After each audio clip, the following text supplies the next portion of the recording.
I'm Gordy Meyers. This is Thursday, August 9th, 1990. We're in Ada, Michigan, doing the Living Family Albums Grandparents video interview with Clara Meyers, who is my mother. Before we get started here is what's going on in the world at the present time. Right now, the general mood in the United States of America is one of reasonable satisfaction with the present combined with a great deal of anxiety about the future. Republican George Bush was sworn in as the 41st President of the United States on January 20th, 1989. It is still too early to tell how he will compare with Ronald Reagan, who left office with high approval ratings in the polls. The world is basically at peace right now, and there are growing hopes that the long Cold War between the East and West may finally be winding down.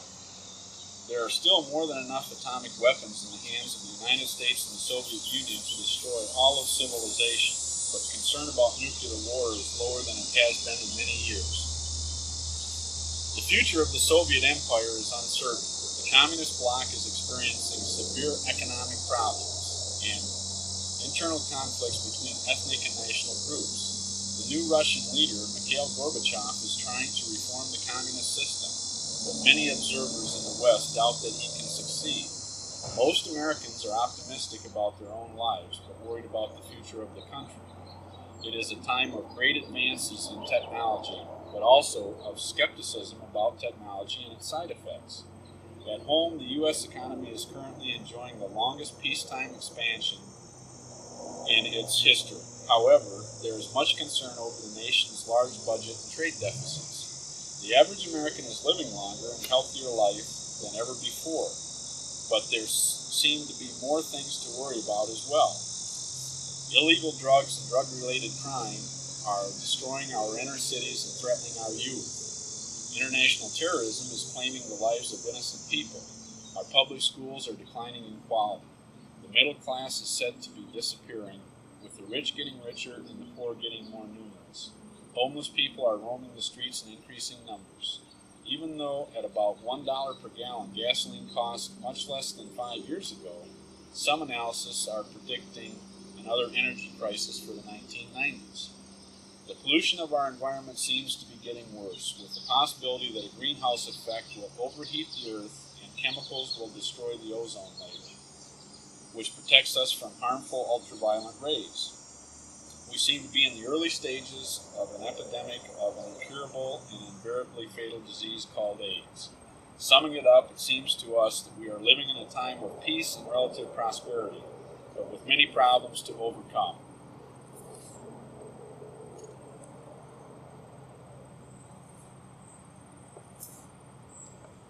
Clara Meyers has been married to Marvin Meyers for 53 years. They live here in Ada, Michigan, in this house.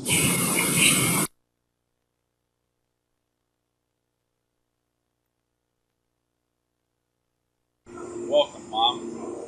We're so glad to be doing this interview with you today. Thank you very much. What is your full name? Clara Meyers. Is there anything special or unusual about your name or the way you were named? Yeah, I guess I was named after my dad's little sister, Clara, that died of black diphtheria back in the 80s. That's the 1880s. In the 1880s, yeah, sure.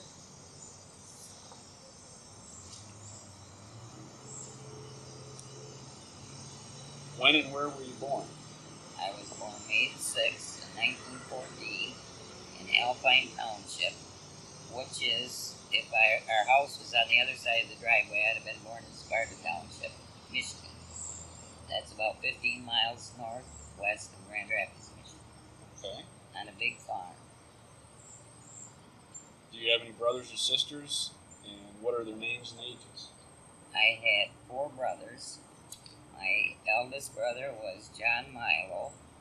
He was born September the 24th in 1897, and he died July the 5th in 1914 of Bright's disease. My next brother is Marvin Edward F. He was born November the 22nd in 1899, and he's still living. He will be 91 if he makes it till November the 22nd in 1990. He'll make it. I hope. And my next brother was Melvin Lyle. He was born October 24th in 1909, and he died April the 5th in 1984. And my youngest brother is Elmo Frederick. He was born September the 27th in 1918. I had three sisters. The eldest was Fern Irene. She was born September the 4th in 1904, and she died April the 3rd and 3 years ago. Would make it 1987. The next was Iva Christine. She was born September the 21st in 1907, and she died, I don't know the date she died, but she died in 1911 at the age of 4. She lit a match and dropped it, and her dress caught on fire, and she died of the burns. The next sister was Sophie Isla. She was born April the 13th in 1912, and she died 10 years ago in June of 1980. And then the light and the shining star of the Heff family came on May the 6th in 1914 when your mother, Clara Lee Meyers, was born. Clara Lee Heff was born. There you go. What were your parents' names and when were they born? Well, my father's name was Edward Frederick Heff. He was born January the 8th, and I don't even know the year he was born offhand, but he was 72 years old when he died. And my mother was born March the 17th, and she is 15 years younger than my dad, so you figure it out. That's close enough for government work. I got all I can do to take care of my own 4 and my grandchildren. That's for sure. It's been a long time. I've been an orphan of the storm. What did your parents occupy? What did they do? My dad was a farmer. And your mother was? My mother was the housekeeper. A farmer's and the mother. wife. That's right. Did you know your grandparents? Never. I met only my grandmother Anderson, my mother's mother. When my mother was dying, she came from Washington. She lived in Washington. And she came and was there a couple of weeks before mother died. And then after she died, she went home and I never saw her again. And my grandparents on the F side were gone before I was born. So I never knew. Never got to know. What can you tell me about your family farther back than your grandparents? Anything? Well, I can tell you that my sister-in-law, Elise, traced the family history, and each one of you boys will have a book on that. And I don't know what's all in that because I just got it, and I haven't even had a chance to look at it because Bob took it home to copy it, and I just got it back. Okay. But that'll tell you all, and you will have a copy, and your kids can get it from you and pass it down the line. Great. So you will know way back as far as it went, as far as she could trace it. That's good. What is the ethnic origin, and how has that affected your life? Well, I always was under the impression that I was a full-blooded German until my sister-in-law traced the family, and I often wondered with my Grandma Anderson. But that was half, 3/4 German on the Anderson side, and 1/4 Swede got in there some way. Swede? Swede. I didn't even know that. No, and I didn't either.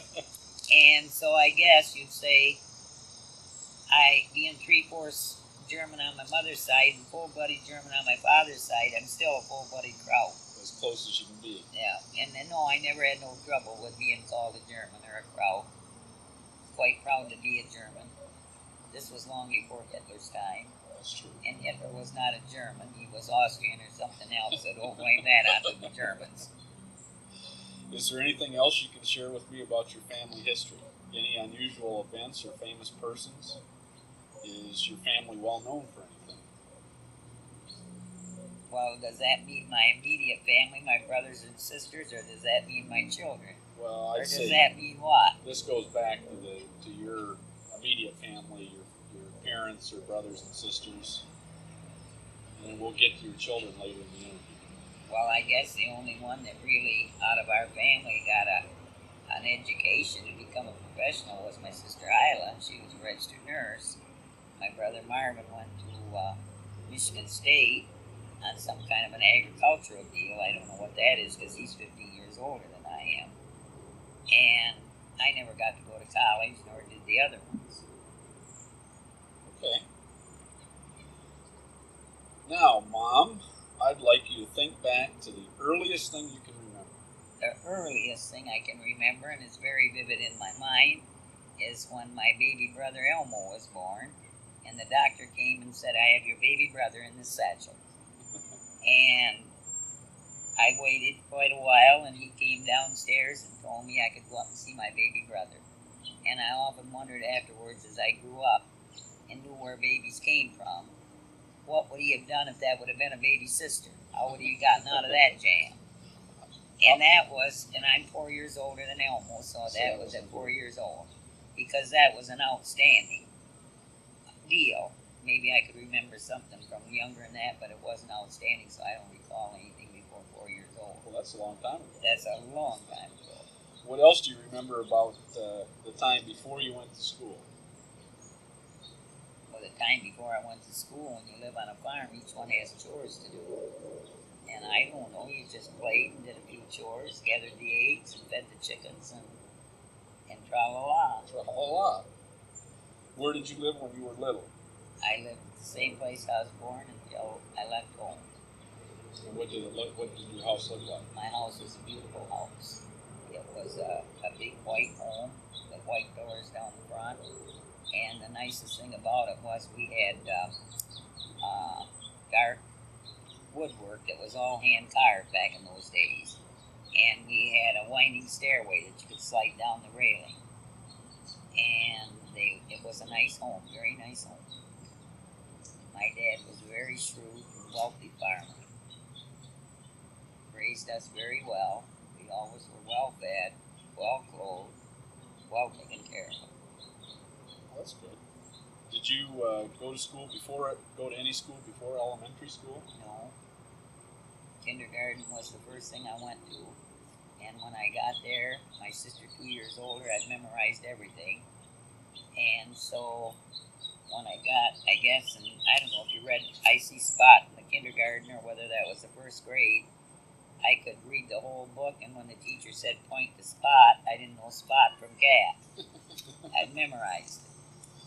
And so when I was in the third grade, they shoved me right into the fourth grade. I never took the third grade. Well, where did you start elementary school? At Buck School, which was about a quarter of a mile from my home. What year would that have been? That would have been probably when I was 5 years old. It would have been 1919. And I graduated from high school at 1930. So there was nothing dumb about your mother. That's true. Not too smart today, but pretty smart then. Now what I'd like you to do, Beam, is think back to an incident in grade school that you remember well. Just kind of think back. I just don't have to remember what I remember well. We had I probably was in the fifth grade, and we had a line from a post to a post that we played like volleyball over. And our teacher was out there, and she had her class ring on her little finger, and she hit the ball, and we spent the rest of the day and about 2 days after that in school looking for that ring, and we never found it. Never found it? Never found it. What are some other vivid memories about your elementary school years?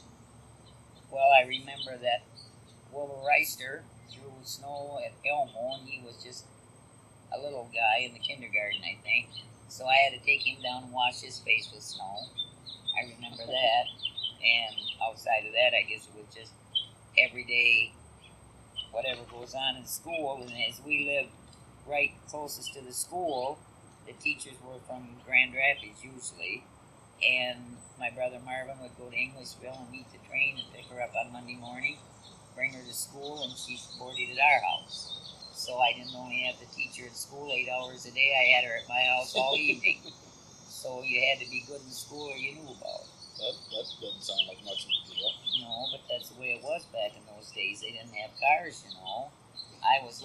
year I was born, they put a bathroom in and bought a car, and they had me. So it was a big special year in 1914 for the Hepp family. How were your grades in grammar school? Good. I always was a good student. How did you spend your summers during grade school? Well, I worked just like a hired man. I always was my dad's shadow. I milked the cows. I threw the silage down. I pitched the hay and anything else that a farmer does. Did you have any pets when you were little? Well, yes, I had a horse. A horse? I had a horse. And I had cats. And I had dogs. Yeah, we always had pets. What was your horse's name? Well, way back then, the first one I had was Dolly. I had several horses during my span of life on the farm. And that's my first love of animals, is the horse.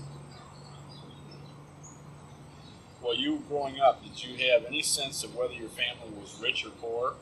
And what would you say now about your family's economic circumstances when you were growing up?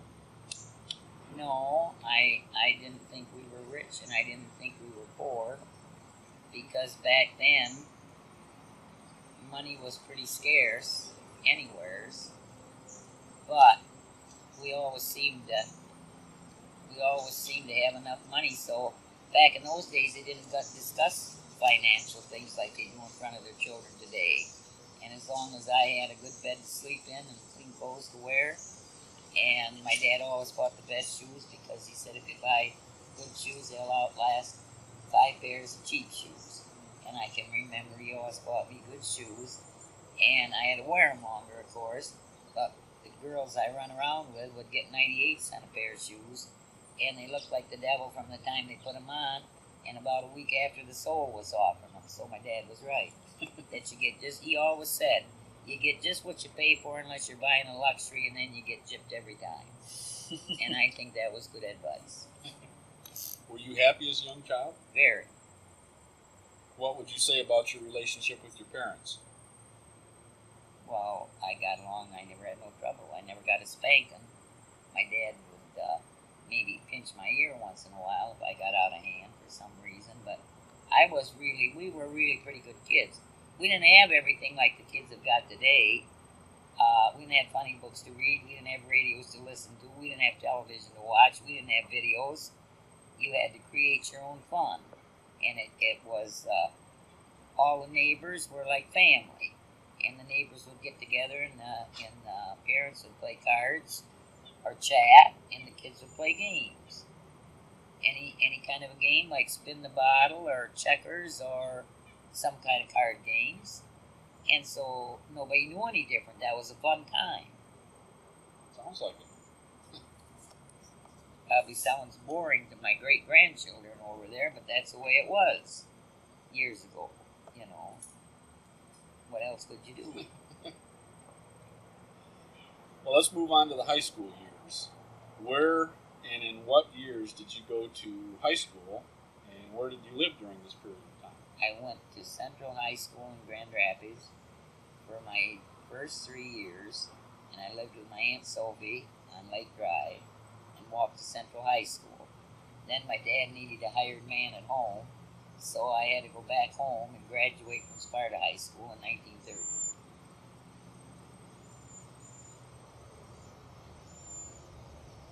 And if you want to know what my marks were in school, I carried a B average. I never had to take an exam. Back in those days, if you got a B average and you weren't absent more than 5 times in a semester, for tarding more than twice, you were exempt from taking exams. And I never took exams only once in my life, and that's because my dad didn't believe in vaccinations, and somebody got smallpox in Cedar Springs, so all the schools had to be vaccinated that weren't vaccinated students. And I'd never been vaccinated, and I'd skip school to go to Grand Rapids to a movie sometimes. And I had skipped school, I guess, 4 times. And I guess we have to shut that off a minute. No, you're doing fine. Oh, no, he says we aren't. What's the trouble? We'll be back in a second. I should be. back. We've heard about your grades. What about what social group did you belong to in high school, and what kind of kids did you associate with? I belonged to the girl reserves. I couldn't belong. I played basketball, and that was about it because I was a farmer's daughter and I had chores to do at night. And we lived 5.5 miles from school, and the time you got home from school, it was chore time. That makes sense. Who were your best friends during high school, and are you still in contact with any of them? Yep, I've got most of them. They've been lifelong friends.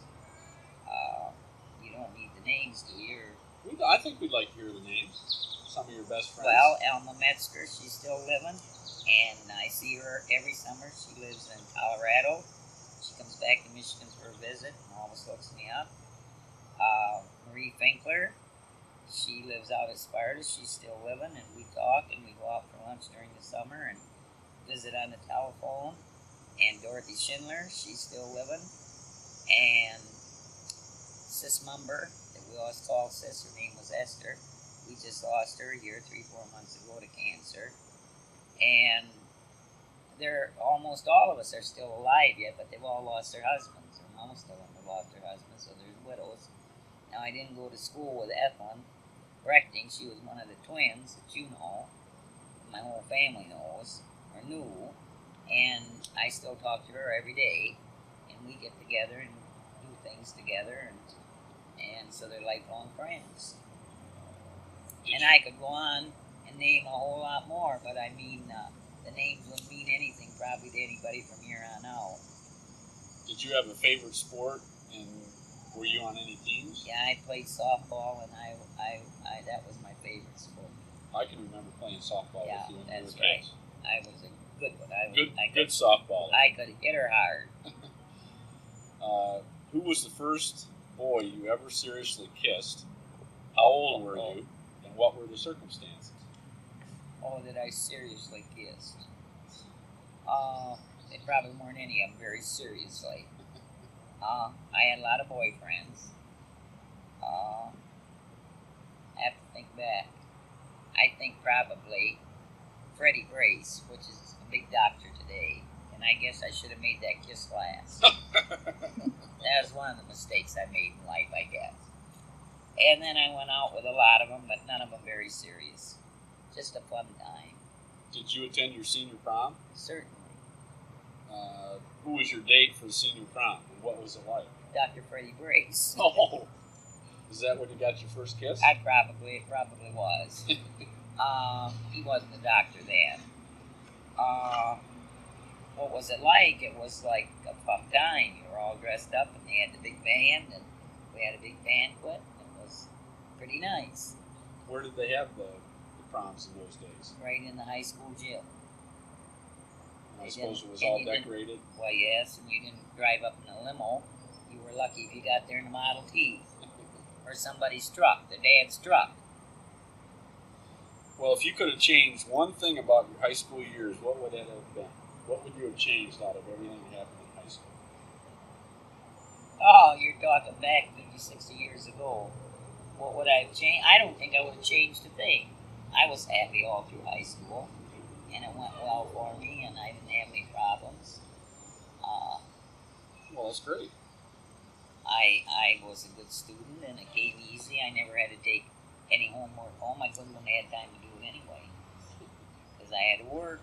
What was going on in your family while you were in high school? Well, not much of anything. I think my brother Marvin was married. He was 15 years older, so I think he was married by the time I got through high school. And there wasn't much of anything going on. Just general farming, what could be going on back in the 30s. Then the Depression hit, and all hell broke loose. Well, I'm sure we'll get to that. Yeah, that was right at graduation time. What were your family vacations like? We didn't have any. You didn't take vacations? Well, when you're on a farm and you have to milk the cows twice a day, farmers do not take vacations. Well, how would you sum up your childhood and adolescence? I'd say if I had to do it all over again, I'd be there today. That was your best part of your That's the best part of my life. One of the best, anyway. I had a good childhood. Well, that's good. Now here's where we go. Now I'd like to shift gears for a moment and ask you about World War I and the Great Depression in the 1930s. What impact, if any, did World War I have on your family and your life? Well, World War I, we were fortunate. Nobody out of my family had to go to war, but we had a great flu epidemic that was almost as bad as the AIDS epidemic today. Really? Everybody had it. It wiped out families. And I can recall that we all had it except my sister Irene. And I can remember you didn't run to the hospital or the doctor couldn't see. Every family was sick. And so you just had to sweat it out, I guess. And anyhow, I can remember my dad giving us jelly, grape jelly, and he said, open your mouth wide, and in that jelly was castor oil. And I guess that's what cured us all of the flu, because we all survived. But the depression, the money that my dad had in the bank, and I always blamed that onto old Franklin D. Roosevelt when he closed the banks, but I argue with your dad about that. It probably was for a good cause, but he only got like 15 cents on a dollar. And then shortly after that, my dad had a stroke, and I think it's because all he'd worked so hard for. And you lost in the Great Depression. Yeah. But we were lucky when Hoover went in. They said that he promised a car in every garage and a chicken in every pot, and we had that. But a lot of people almost starved to death. So I'm just telling you from my version. I didn't know there was a depression. Only after the banks had closed and that sort of thing. But I mean, we lived on a farm. We had plenty of food, plenty of everything. So It didn't affect you. It didn't affect me like it did other people. Okay. I knew there was a depression, and I knew that people didn't have money, and I knew people were hungry, but there was not much that we could do about that. And now my dad was Lutheran, and we went to church every Sunday into Grand Rapids, which was the Holy Trinity, which I'm still a member of. But they moved the church now, built a new one. But I can remember the Little Sisters of the Poor, which is a Catholic organization. And back in those days, the Catholics and the Lutherans were no-nos. And so the Sisters of the Poor would come out, and my dad would load their black van with potatoes and cabbage and apples and carrots and everything. We had bins full in the basement. And he would give to them to help the needy. Where we had a farmer that lived next to us, and he also was a Lutheran, I'm sorry to say, but he wouldn't give them a thing, and he'd take a load of pruned plums to Grand Rapids to the market. He didn't get his price, he'd go on to Detroit, and if he didn't get his price there, he brought him back and dumped him in the ditch along the road, where he could have fed some poor people. So that's the difference between how I was brought up and how some other people were brought up. And my dad always said, if a bum comes to the door, you don't ask him in, but you ask him if he's hungry. And if he was hungry, fix him something to eat. And if he wanted to chop a little wood, he could chop a little wood. And if he didn't want to do anything, he could go on. Because he always claimed that who knows how Jesus is coming back. So that was taught pretty early. Okay, let's get back to the subject of education. Did you attend any college or vocational school?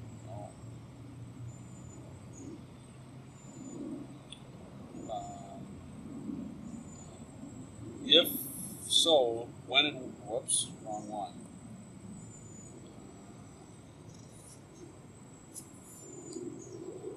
Bear with me while I find out where I am here.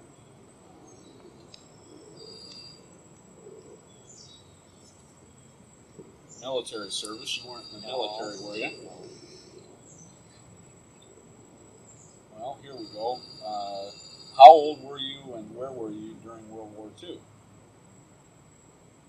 Well, I was married during World War II, and I guess that World War II, when did that start? I think I had Ronnie, Terry, Bobby, and I think I was expecting you, Gordon. And your dad, they drafted your dad, but he got to Detroit and they rejected him. They said he had kidney stones. And so I was taking care of you boys during World War II. And have you lived in Grand Rapids? And we lived in Grand Rapids. What impact, if any, did World War II have on your life? Well, during World War II, there was a lot of rationing. You could only get tokens for so many pounds of sugar. Meat was rationed, gasoline was rationed, coffee was rationed, but somehow we made it through. Seems like there would have been, didn't the war have something to do with some of the jobs and so on? Oh well, yeah, it had something to do with the jobs, sure. There were a lot of jobs, there were a lot of people out of work, and that's when they made that was way back in the 30s, though. There weren't many jobs then available either. And I know kids I graduated with from high school, they went to a CC camp, some kind of a camp, and they got a little money to help their folks out. But during World War II, it was hard for anybody to find a job. Your dad didn't even have a job then. And that's when he and Leo went into that fruit juice business shortly after that, because Leo had been in the service and was allotted the sugar, and Dad and him made that fruit juice and was peddled that around to the different communities. That makes sense. Well, now let's move into adult life. Yeah. When did you leave home? Under what circumstances, and where did you go? I left home when I was probably 17 years old, and under the circumstances, because that older sister couldn't get along with any of us, and I couldn't get along with her, and I went to live with my Aunt Elma, which is my dad's sister. And I lived there till I married your father. Where have you lived during your adult life? I've lived in Grand Rapids, Lowell, and Ada. Never out of the state of Michigan? No, I went for, no, not out of the state of Michigan. I went and spent about 6-7 weeks with Isla when she was nursing in Detroit, and she lived with 3 other girls in an apartment, and I went and stayed with her. That was shortly after I left home. And I would cook the dinner for them and take care of the housework while they worked. Then I left there and I came back to Aunt Elma's and I got a job and I went to work. And then I married your dad, and I've been working ever since.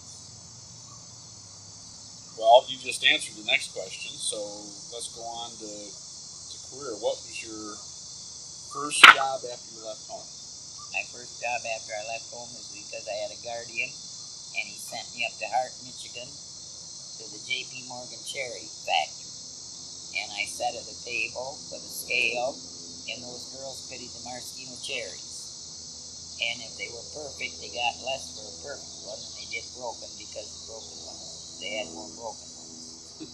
And I just had to put their names down, and when they'd get a pot full of cherries, they'd bring it up and set it on the scales, and I'd write it down in the book. It was an easy job, and it paid probably 75 cents an hour.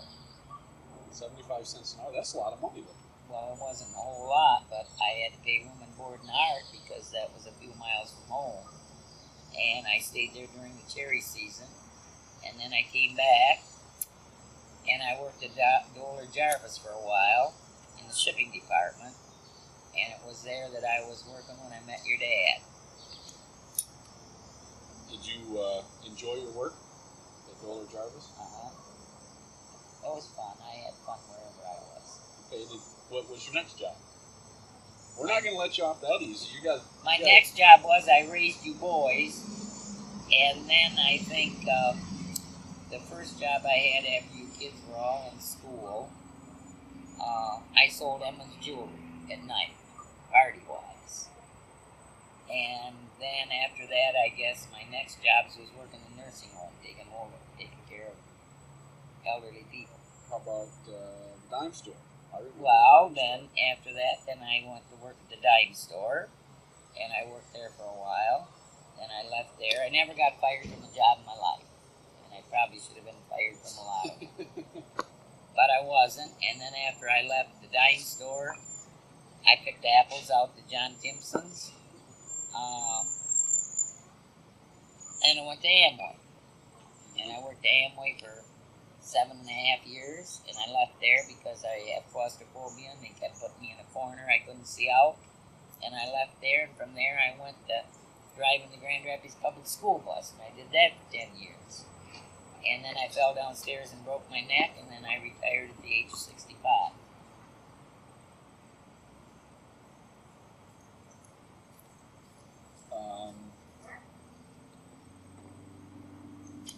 We'll be right back.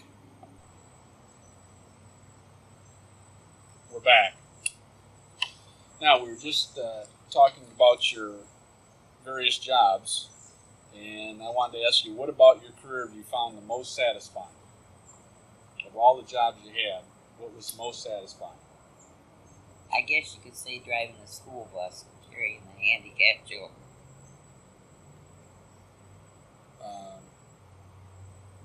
What about your career would you like to have done differently? I would like to have been a nurse. A nurse? I didn't know that. Oh, you do? Are you now, or have you ever been prominent, famous, or well-known for anything? Well, I had a little girl that died on my bus. I gave her mouth-to-mouth resuscitation. I brought her back. She was a severely mentally retarded little girl. And I got a citation from the governor of Michigan for that deed. And I guess that's about the only thing that ever amounted to anything that I did that was, got in the paper and so on and so on.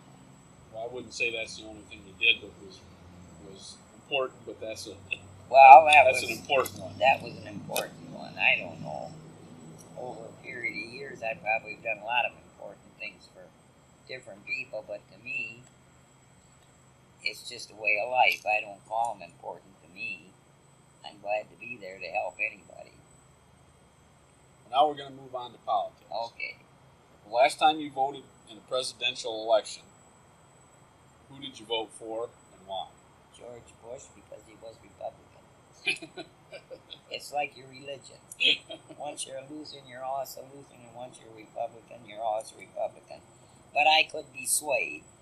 If I thought they had a Democrat that knew anything, I could vote for that Democrat, but he'd have to prove to me that he knew more than the Republican that was up for votes. And I voted for President Bush the last one, and I would vote for him again. Are politics important to you? Yes, they are. They are. I think anybody running this nation is to the good of all of us, and we have somebody in there that can handle the situation, but everything is getting out of control anyhow. Congress has more to say than the president has to say, so I don't know. I think if I was president for one day, I'd change the whole thing. I would put it in that congressmen could only be in there 8 years and then get young blood in there. I don't think we should have people in there telling us what to do in this day and age, and they're 85, 90 years old and set in their ways, and you can't sway them one way or another. I don't think that's the way the world should be run, Gordy. I don't think those judges should be in there until they're so senile, 94 years old, and then retire. I think they should be given a chance to prove themselves, say 10 years. 10 years, put some young blood. But I think what we need in this nation to keep up with the rolling times and the way that things are, I think we need young blood in the way the young people think today. I don't think these kids should have to come up in a world with old cronies telling you what's right and what's wrong when the whole world is changing. Overnight, you go to bed tonight and one thing is here, tomorrow there's another thing. Well, you got to roll with the times. If you don't, then we're living right back in Abraham Lincoln's day when he freed the slaves. Not much different if you ask me. Makes sense. Well, anything I say makes sense. That's right. Because you're Clara Lee. That's right. Now let's talk about marriage. What is your husband's full name, and when and how did you meet him? Well, his full name is Marvin Lee Meyers, and I met him waiting for a bus with 3 other girls. We were waiting for a transfer. And he and another fellow drove up, and we waited so long for that bus, we were going to a dance. And he said they'd give us a ride. Well, we figured 4 girls and 2 boys, we could handle them. So we went out, and that very first night when they took us, they stayed there. They didn't go on where they were going to go. And when we went home, I said to your dad, take me home second, because they dropped us off as where we lived, you know. And he said, no, we'll take Margaret home. And then he told me he was going to marry me. And I guess I married him to get rid of him. And that's the story how I met your dad. He said he was going to marry you the very first night. That's right. And I guess I didn't want to make a liar out of him. I guess there must be such a thing as love at first sight. sight. I don't know if it was love at first sight or what it was, but that's the way it is, boys. Well, what did you do on your first official date? I took another girl along because I didn't know him. And we went up to Pickwick and had a couple of beers, and he probably had a quarter in his pocket, and I probably had a quarter, and that's the way it was then. Because this is back in the Depression, you can remember. There was no money, he had no money, his parents had no money, and I had more money than he did, but I didn't have a whole lot. What was your courtship like? As I said, I had to marry him to get rid of him. And I didn't even know I was marrying him when I was marrying him because he never proposed. I came home from work one night and my aunt was sitting on the porch with a paper folding and she said, congratulations. And I thought, it's not my birthday, what's she congratulating me for? She handed me the paper and there the marriage license were. And your dad had gone down and got the marriage license and never asked me to marry him. Really? And so I guess I married him to save face. I've always been protecting him one way or the other. And that's the story of my life. How long after you met did you get married? We met in February and we got married August the 4th in 1937. Same year? Same year. A whirlwind romance. A whirlwind romance.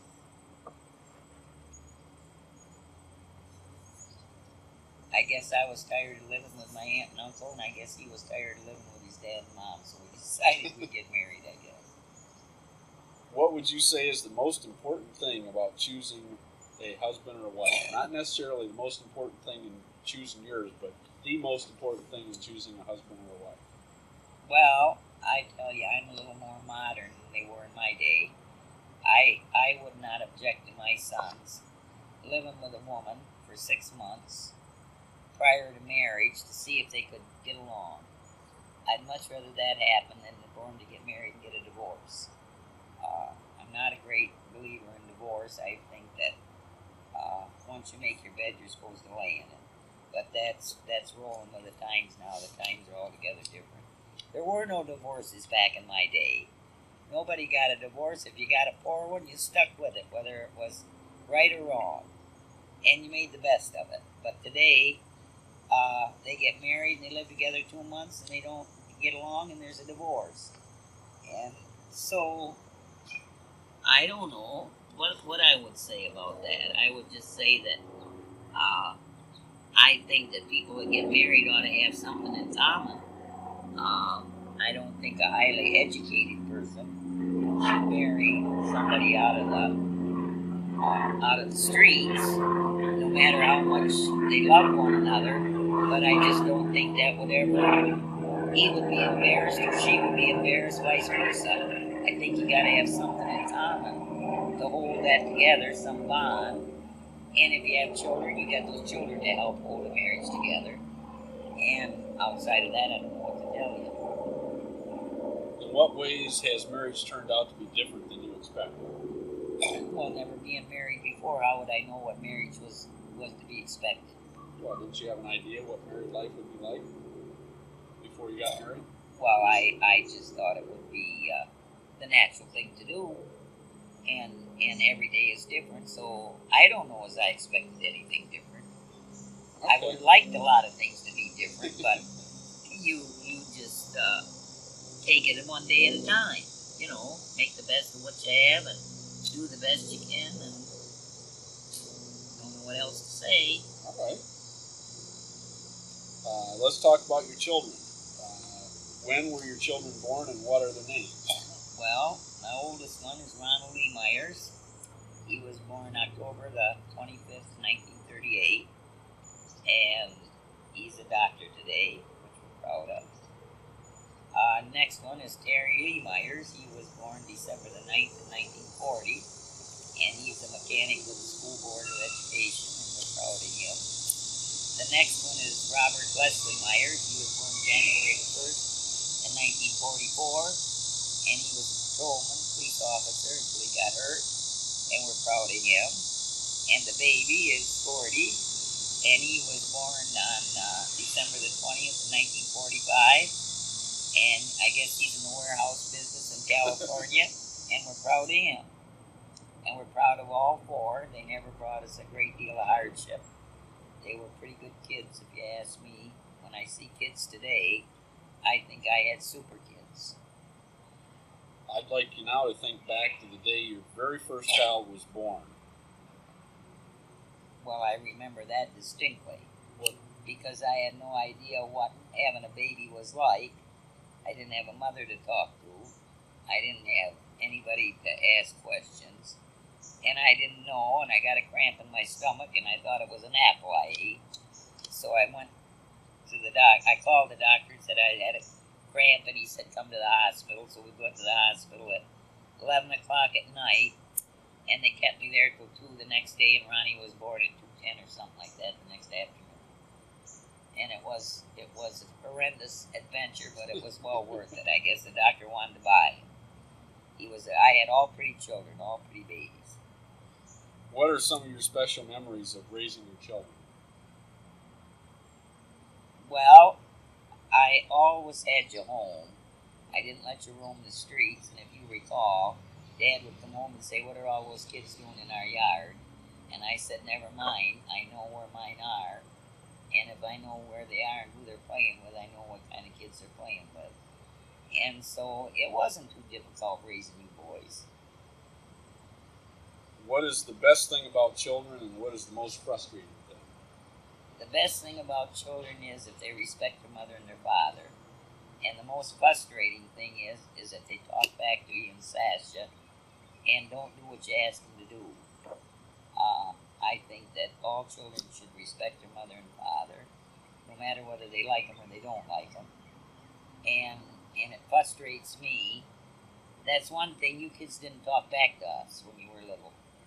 And I probably wouldn't have changed you if you did, but you never did. And Dad used to ball Ron out to beat the band, and he'd stand there and whistle through his teeth, and then Dad would say to me, if that kid would just say one word, then he'd have knocked his head off, maybe. But you didn't talk back.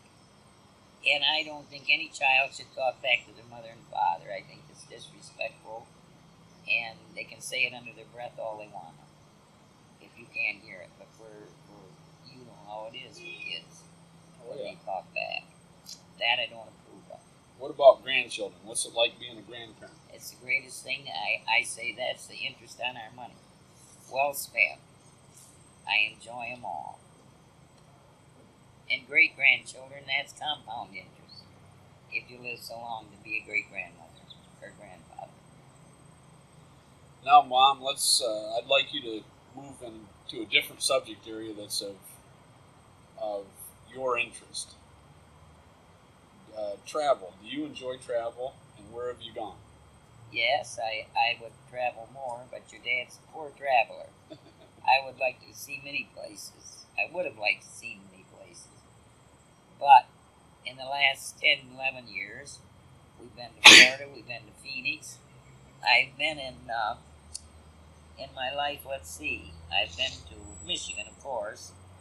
I've been to Illinois, Wisconsin, Washington, D.C., New York, Ohio, Kentucky, Georgia, Tennessee, Arkansas, Florida, Oklahoma, Arizona, California,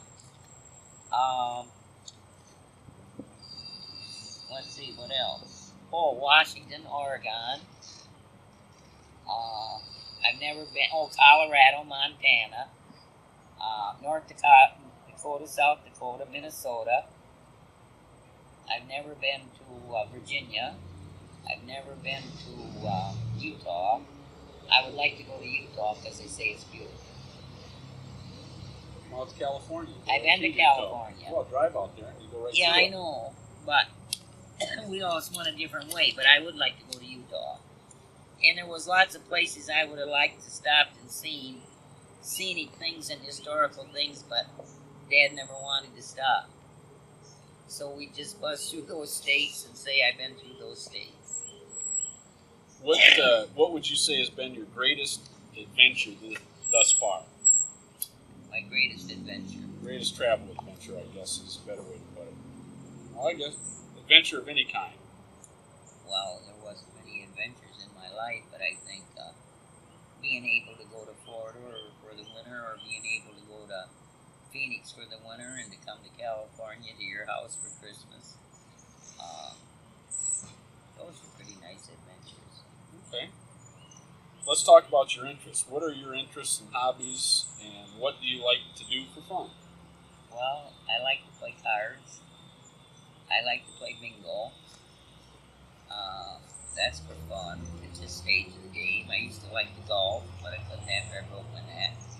I used to golf with the Amway League, and I wasn't too bad at it. I like to do ceramics. I like to do needlepoint. Well, I don't know. I'd like to do about anything that I'm capable of doing if I could do it. But I don't want to do anything that has to do with a needle and thread. I'm no good at sewing. When we were talking just a second ago about your adventure, you told me about an adventure earlier this week. My adventure, my greatest adventure in my whole life was when I went up in the hot air balloon. That's the one I was thinking. Oh, that was the nearest thing to heaven I probably will ever see. And unless you've ever gone up in a hot air balloon, I cannot tell you the serenity of being up 7,000 feet with Piper Cubs flying under you. And people down at McDonald's ordering fries and burgers to go, and we could hear it up there like they were right with us. And we could hear dogs barking, and when you look down, they look the size of ants. And golf clubs look like, golf courses look like, like little spots. And the cars look like these little matchboxes that the kids play with. And you just drifted right along with the breeze. It just was the greatest thrill of my life. Well, how did you happen to go up on a hot air balloon? Where were you? Well, we were in Phoenix, and Ron wanted to take Dad up for his birthday. And Ron had always wanted to go up in a balloon, and so he called one morning and he said, "How would you like to go up in a hot air balloon?" And I said, "I'm right with you." And he said, "Well, I'd like to take you and Dad and Dad and Aunt Osgood, and we'll go up." And I said, "Fine." And I asked Dad, and your dad said, "No way." And he said, "Then we'll leave him to home," which we did, because he couldn't stand. And Mr. Osgood was in worse shape than your dad, but there was a propane tank in the basket, and he could sit on that if need be. But Dad didn't. He couldn't have stood to sit on that either the length of time we were gone. And then the best part or the worst part of that deal was when we came down, our man found the place where we were going to land, and he was coming in for a landing when he got through the walkie-talkie that we couldn't land there because the runners couldn't get in there. There was barbed wire fence across. So he told us we had to go over another mountain. And we had to go over that other mountain so close that Uncle Rod could reach out and get a leaf out that mountain, and if my hand would have been this much longer, I could have gotten one too. And it was going up that mountain just like we were climbing it, just like this. That's the way we went up that mountain. And when we come down on the other side of the mountain, we was right in between two mountains. And he lost the air, and we had to land. Well, we had to land regardless. So we landed, and he said prepare for quite a bump, but it wasn't a bad bump. And then the worst problem was to get Mr. Osgood out of that basket because they're deep. But we got him out, and I looked around, and everybody began to panic. And I said, well, somebody can get in here because we were right into a secluded place where they steal the cars and take them out and strip them and then torch them. And it was like a graveyard of old cars. And they had a brand new van there that they must have just brought in ahead of us, and had it completely bottom side up ready to strip. And then I walked a little further as we're waiting, and there was thousands of rifle shells and shotgun shells where people were out there target practicing. So I figured if they got in here, they got out, so we will get out. But it took forever. But Ronnie had his car phone with him so he could call Dad and tell Dad what was going on so he wouldn't be worried to death. And finally, the runners got in there, and it was dark, and Garnet was beginning to panic, and I told her not to get scared until she heard the coyotes howl, you know. And so the runners finally got to us, and when they got to us, they had to spread out a tablecloth, and we had champagne out of crystal glasses and French croissants, and he told us the story of the air balloon and gave us each a little balloon pin to wear in your lapel. And I said to him, well, if I had two of those, I have pierced ears, I could wear them for earrings, so I got two of them. And then they rolled up the balloon, which took quite a while, loaded that on the trailer, and we probably could have got out of there a lot faster. But they had to follow us, and they had to be careful going through juts and ruts and whatnot that they didn't injure that balloon because they're expensive. And so finally we had a girl that was running out in front of us with a big flashlight, and she put up her hands to stop because there was a swamp ahead of us or something. And then we'd have to back up and go around and try to find another place out. And after about 2 hours of that, we got out of that hell's country. And when we saw the cement on a real road, we all wanted to stop and get out and kiss it like those foreigners that come across here and want to kiss the ground.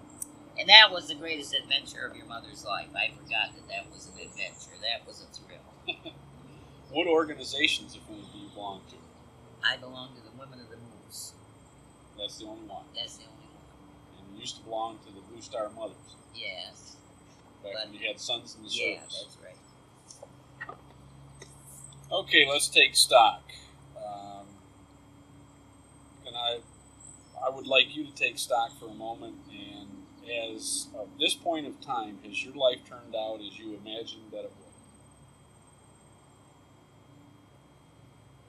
There is no answer for that, because you can think one thing when you're a child. I thought one time I might be a movie star.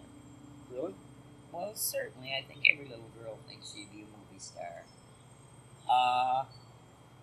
I don't know whether my life has turned out exactly as I thought it was going to turn out.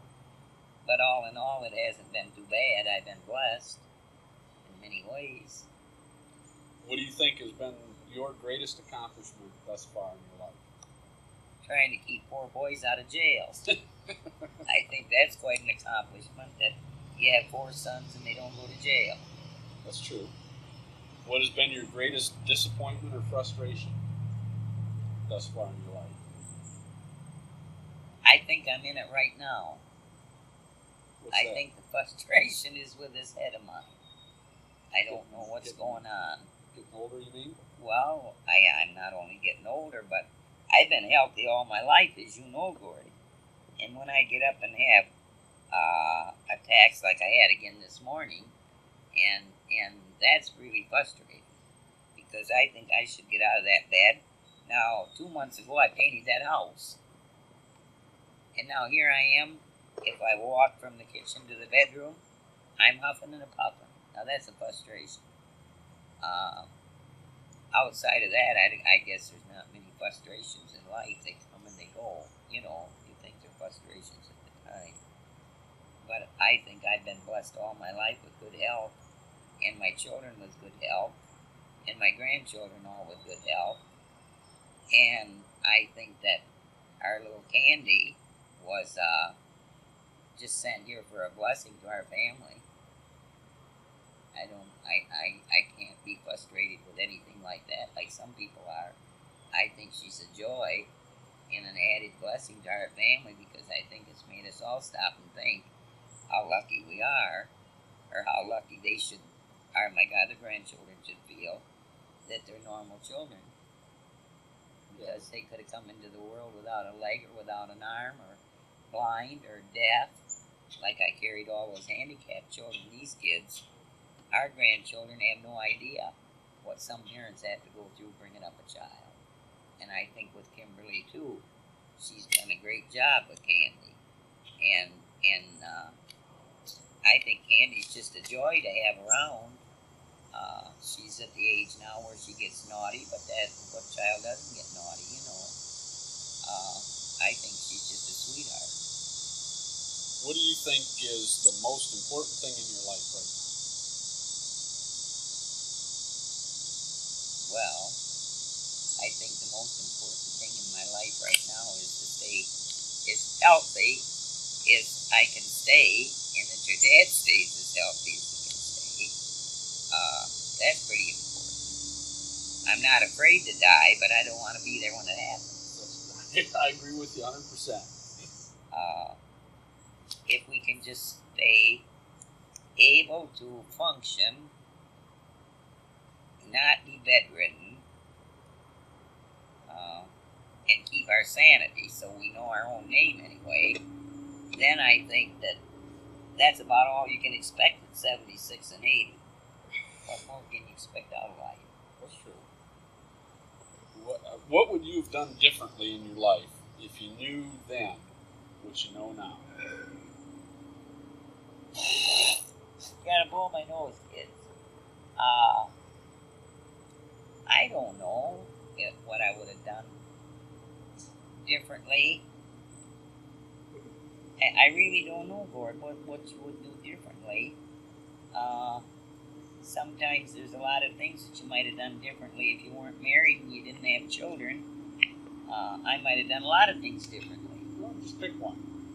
Something that you would have done different. Well, I guess maybe if I would have never gotten married, I might have joined the Peace Corps or some such thing as that and seen the world. Or I might have tried to be an airline stewardess and see the world. Or, I don't know. Sounds like the thing that you would like to have done more of would be travel. Get to see more of the world. Yeah, I would have liked to see a lot more. But, I guess I've seen more than a lot of people have seen. Oh, that's true. When you said you hadn't traveled much and then named yet, there's not many states you I haven't know. been to. I've been to a lot of states. I haven't seen too much in those states, but at least I've been there. I've seen some historical places and some museums and things that I really appreciated in these states that we've been in. But there's a lot of other things in those states that we wanted to spend the time and go to that you could really, there's a lot of things. Right here in Michigan, we could have spent our whole lifetime taking a 2 weeks vacation, and you wouldn't see all there is to see in Michigan when you come right down to it. But we take it for granted it's there, and so who wants to go see it? That's true. Oh yeah, and I've been to Canada. I've been out. I broke bread in another country. We've been to Canada. You know that. Well, let's talk about goals from this point on. What are your goals right now? I think you probably just said I that. just said it. It's just to stay as healthy as possible. That's our goal in life. And what do you hope to accomplish next?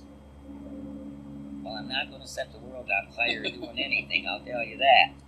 I don't know what I'm going to accomplish next. I may be another Grandma Moses if I decide I want to paint, or I may be. I don't know what I might be. I guess I can't expect. My dad always said too, if you don't expect anything, you'll never be disappointed. And so if you don't expect too much, you'll never be disappointed. If you could do anything in the world you wanted to, what would it be? If I could do anything in the world I wanted to, I would get on an airplane and I would go to Australia and I'd look that situation over. Then I would like to go to Hong Kong and see Hong Kong. And then I would like to go to Germany and see where my ancestors came from. And I would like to see Alaska. And I guess that would cover about enough. I think that would be it. And that's the order you'd go. Australia first. I would go to Australia first because that fascinates me, down under. And that's a long ways from home. And I'd like to see those kiwi birds, and I'd like to see those kangaroos, and I don't know, it's It's like an island. There must be water all the way around it, Australia. And I just think it's altogether different than the land we're living on. And I'd like to see that. But Okay. I guess I won't. Well, never say never. No, never say no. What do you think will be the major world events during the next 10 years? Well, I think the big event now is if we can get peace over there where they're really having trouble. We have to protect our oil, and so we have to send our boys over there. And I'm sorry if just one loses their life, but we have to do what we have to do. And I think that's what we've got to get straightened out right at this time, and then we'll go on from there once we get that straightened out, because that could break out worldwide and wipe us all off the earth if they throw a few bombs.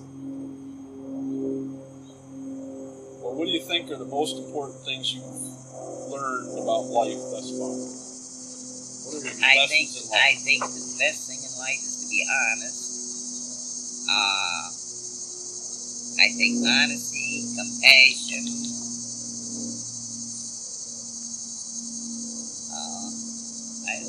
I guess if you got those two, you can't go too far wrong. What is your philosophy of life? My philosophy of life is to do unto others as you want them to do unto you. And I don't think I've got an enemy in this world that I know of. No, I can't think of any. No, I really don't. I get along with all people. Some people I don't like, but I tolerate them because there's some good in every individual. And just because I don't see it, that doesn't mean they aren't any good. But a lot of people probably see a lot of faults in me too. I don't say I'm perfect, but I like people. I like to be around people. I enjoy people. I'm not a lone person. I don't like to be alone. I can't talk when I'm alone, and I'm a great talker. You like As to you talk. all know, I like to talk. And if I answer myself, then they'll put me in, the lockup. So I have to have people around me. And I think that the best thing in this life is just to be kind to people, and they'll be kind to you. If you're nice to people, they're not going to do things to you. They're going to be nice to you. And that's what I try to tell my kids, my grandchildren, my great-grandchildren. You have to treat others as you want others to treat you. And if you're going to be nasty to somebody else, they're going to be nasty to you. So my advice to the rest of the family is try to be as good as you can and see some good in everything. What role does religion play in your life? Quite a bit. I had to go to Sunday school. I had to go to church from the time I was little, but then there was a long period of my life that I didn't attend church, but I'm back in church. And I think it's the greatest. If you don't have faith, if you don't have religion, you don't have anything. Somewhere, sometime, you got to face the man that put you here, and you better be ready to face him at any given time. True. Give me some examples of right and wrong. Well, I think it's right to compliment people and to respect people, and I think it's wrong to criticize and gossip about people from hearsay because you don't know. And if you do know something that's derogatory about a person, I don't think you should tell somebody else. Let them find out for themselves. I'm not a great gossiper. I don't like to talk about people. Derogatorily, I'm talking. If there's something good I can say about them, I guess. The wrong things I don't like. I don't like people taking advantage of other people, which goes back to honesty. I don't know. I guess that about covers it. All right. We're getting near the end of the interview, and the next part is about advice you have for future generations of your family. First, what advice do you have for your great-grandchildren in the area of getting an education? I would say in this day and age, if you don't have an education, you don't have a chance. back when I was growing up, they didn't even have to go to high school unless you chose to go. Now, out of all those friends that I have, there's very few of them that went further than the 8th grade. But today, with the way the world is turning today, you have to have a college education, or you're not even going to be a ditch digger. So my advice to my grandchildren and great-grandchildren is to get a college education. And the way it is today, any child that wants to go to college is away. They can get loans, they can work after school, and if they set their goal that they want to be somebody in this day and age, there's nothing to hold them back. It's a lot differently now than it was when I grew up, because you didn't have the transportation you have today. You didn't have a lot of things back then that you have today. And so today is, if a child wants to succeed, they just have to have the willpower and say, I'm going to do this, and they can be anything they want to be in this day and age. And I think this country's come a long way by giving every child that opportunity. Your parents don't have to be rich and wealthy to send you to college. If you study in high school and you get a good average, you can go to any bank and they'll loan you the money, and you can get an education. And that's my advice. All right. Get an education. How about choosing and managing your careers? Well, I think sometimes when they get out of high school, they should take a year off and just work, try to save some money towards their college, and get their head on straight, and it'll give them a year in between high school and college, so that when they get into college, they know they're there to get this education. Not that my folks are going to send me to college to play around and be a playboy or a playgirl. I think they need a break between high school because they've been in school for 12 years. I think if they take 1 year and just try to find themselves and then say, well, I want to go on and be in computers, or I want to be this technician, or I want to be an engineer. They've got that goal in the back of their head, and then go for it and do it. Whatever. They want to be a doctor, they want to be a nurse. There's no reason that any child in the United States can't be what they want to be if they study in high school. But you can't go through high school playing with the girls and the boys and coming home with C's or D's or E's or failing, and then expect to get into a college of any kind, because they won't do it. They've got to realize that when they're in high school to make the best of their high school days. And it was a lot easier for us back in those days because we didn't have all of these different things to go home and listen to we didn't have, I can't hardly give advice to the kids of today because it's so different from the time I grew up. We didn't have anything to do. So you studied and you figured that's the way life was.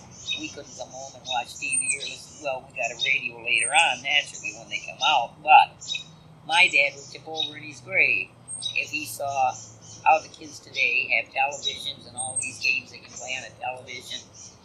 And he thought when radio came in, my dad was alive a couple of years after we had radio, and he thought it was the greatest thing that ever happened in his life was radio. And I still don't know how a TV, how somebody in New York can come in my living room. I don't have those kind of brains to figure out that kind of business. But outside of that,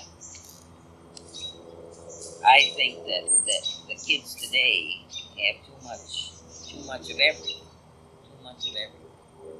And they don't appreciate anything. That's about the size of it. I think kids should be taught that a dollar comes hard, and they should think twice before they think it doesn't come hard. Well, that sounds, you're segueing right into the next question, is what advice do you have about money for future generations? Well, I think let them get out a year when they're through high school and work, and let them just see how that money comes into the family. And not just say, Dad, I need a $20 bill, or I need a $10 bill, I want to go to the movie.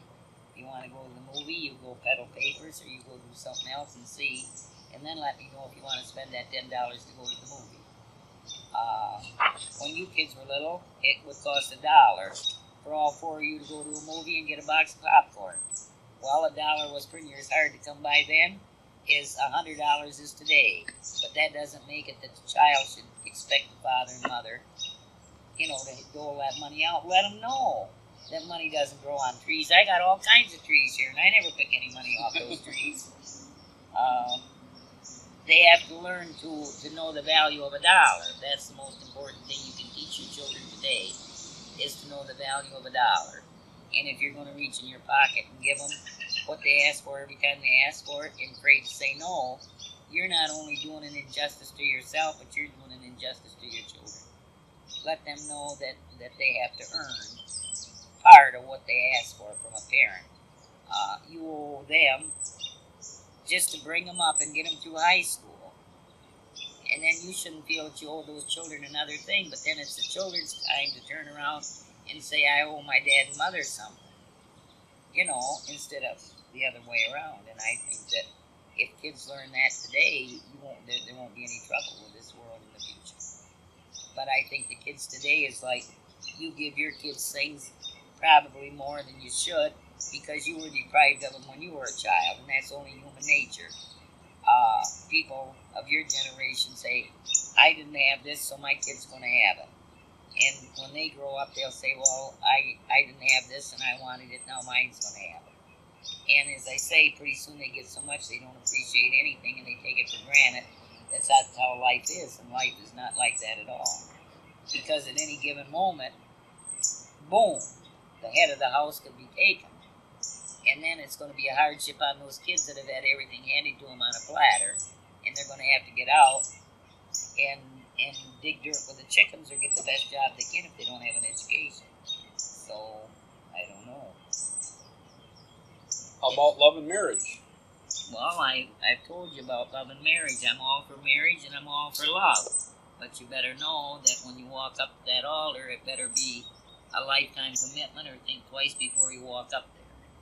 Because when that man upstairs says, till death do you part, I think he means that. And if you can live with that, unless it's somebody's getting their life beat right out of them, or one is crazy and the other one isn't crazy or whatever, then I don't think that anybody should have to live together. But I think that if you take time and select the mate, and there will be hard times and there will be good times and there will be bad times, you got to make the most of it. You just can't run with your tail between your legs. You've got to face responsibility. And I don't know, that's your mother's interpretation. I could be crazy. Well, that's all we're looking for. How should they raise their children? Well, they should raise them probably like they were raised, only I just got to explain that. Don't be too good. Don't buy them everything they want. Don't be afraid to say no to your children, because they'll respect you more for that in the end. Now, I carried a lot of kids to school, and some of them got beat constantly, and some of them should have been beaten every now and then. But on the other hand, those that got spankings and whatnot, I could tell they had more love and respect for their dad and mother than those that never got a spanking. And it shows from the time they're little, You can be too good to them. You think you're being good to them, but you aren't being good to them. You're spoiling them. And that's what I would say, that's how they should raise their children. Be good to them, but don't be afraid to say no. They'll love you more for that than if you say yes every time.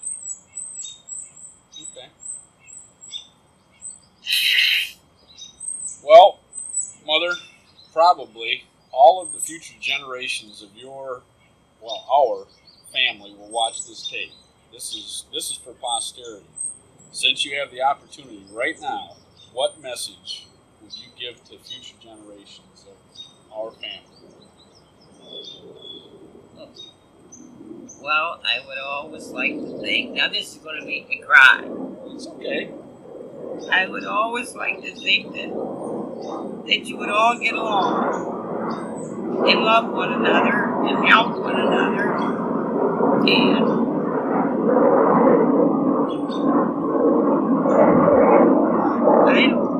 I just think that family is a family, and it means a lot to me to have you boys and our grandchildren. They've been a great comfort.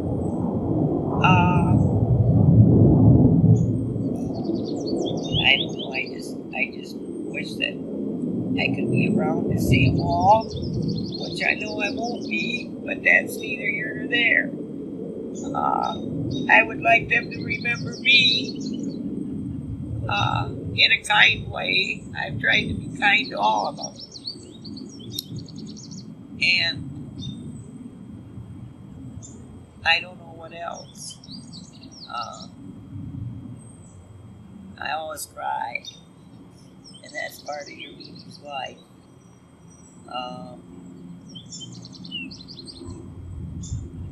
I just would hope that all of them are successful and healthy and live long lives and accomplish what they set out to do.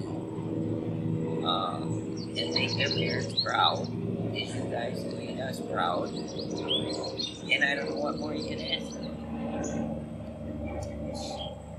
That's quite enough. We're now at the end of the interview. Is there anything you would like to add or say to complete things? Take as much time as you I like. want to go back and tell about when I was growing up. The greatest thing was Christmas, because we had a big house and they always used to come to our house for Christmas. And it was a lot different then than it is now.